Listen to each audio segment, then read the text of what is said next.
19 April 7 Ramnagar বিধানসভা কেন্দ্রে সংঘটিত হতে যাচ্ছে উপনির্বাচন। এই উপনির্বাচনে বিজেপি দলের প্রার্থী হিসেবে নির্বাচিত হয়েছেন অত্যন্ত জনপ্রিয় জননেতা শ্রী দীপক মজুমদার। নিঃস্বার্থ জনসেবা যার জীবনের ব্রত। উনার জন্ম হয়েছিল 1959 সালের 18 জানুয়ারি। তার পিতা স্বর্গীয় ননীগোপাল মজুমদার এবং মাতা স্বর্গীয়া দীপালি মজুমদার।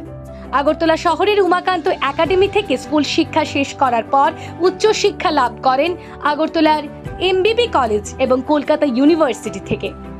অনেক অল্প বয়স থেকেই তিনি রাজনীতির সাথে যুক্ত।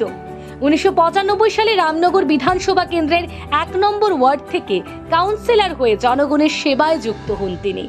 তারপর 1999 সালে আগরতলা মিউনিসিপ্যাল কর্পোরেশনের চেয়ারম্যান হিসেবে নির্বাচিত হয়ে দীর্ঘদিন কাজ করার পর আগরতলা টিআরটিসি এর চেয়ারম্যান হিসেবে নির্বাচিত হন এবং সেখানেও তিনি অত্যন্ত সফলতার সহিত নিজের কর্তব্য পালন করেন এবং পরবর্তী সময়ে আগরতলা পৌর নিগমের মেয়র হিসেবে নির্বাচিত হবার পর নিজেকে উজাড় করে দেন জনসেবায়।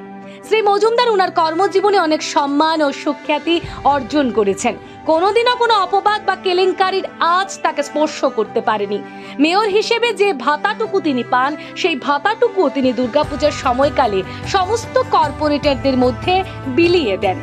সাধারণ মানুষের পাশাপাশি পুর নিগমের সকল কাউন্সিলরদের কাছে তিনি একজন ভগবান। জনসেবার কাজে যে গাড়িটি ব্যবহার করেন তিনি, তার ভাড়া তথা সম্পূর্ণ ব্যয়ভারও তিনি নিজেই বহন করেন। সেই গাড়ির কোনো খরচই তিনি পুর নিগম থেকে নেন না।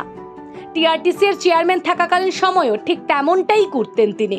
তিনি সমাজের সকল অংশের মানুষকে একসাথে নিয়ে চলতে ভালোবাসেন। সমাজের কোনো অংশের মানুষকে তিনি ছোট করে দেখেন না। ধনী গরিব সকলকেই সমান চোখে দেখেন তিনি। অতি অল্প সময়ের মধ্যেই তিনি জনসাধারণের মন জয় করে নেন। নিজেকে উজাড় করে দেন সামাজিক কাজকর্মেও। কোনো গরিব দুঃখী ওনার কাছে সাহায্যের জন্য গেলে তিনি দুহাত ভরে তাকে সাহায্য করেন। তার সততা, কাজের প্রতি নিষ্ঠা এবং নিঃস্বার্থ জনসেবার জন্যই তিনি সকলের কাছে গ্রহণযোগ্য এবং তারই ফলস্বরূপ তিনি আজ প্রার্থী হিসেবে নির্বাচিত হয়েছেন। 7 রামনগর বিধানসভা কেন্দ্রের উপনির্বাচনে জনগণ তাদের প্রিয় নেতা শ্রী দীপক মজুমদারকে প্রার্থী হিসেবে পেয়ে অত্যন্ত আনন্দিত। মেয়র হিসেবে জনগণের কাছে তিনি যেমন গ্রহণযোগ্য ছিলেন, ঠিক তেমনি আজ 7 রামনগর বিধানসভা কেন্দ্রের উপনির্বাচনে প্রার্থী হিসেবেও তিনি সমভাবেই গ্রহণযোগ্য।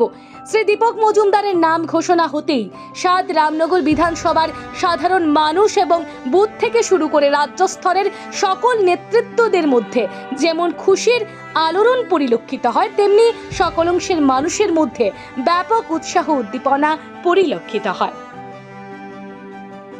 বহুদিন ধরে, বহু বছর ধরে আমি এলাকা ভালো করে জানি, এলাকার মানুষকে চিনি, এলাকার সম্বন্ধে আমার ধারণা আছে। কাজে কাজ করতে আমার সুযোগ, শুধু আমি এলাকার সর্ব অংশের মানুষের ধর্ম, সকলের আমি আশীর্বাদ চাইছি কাজ করা যাতে আমাকে সুযোগ।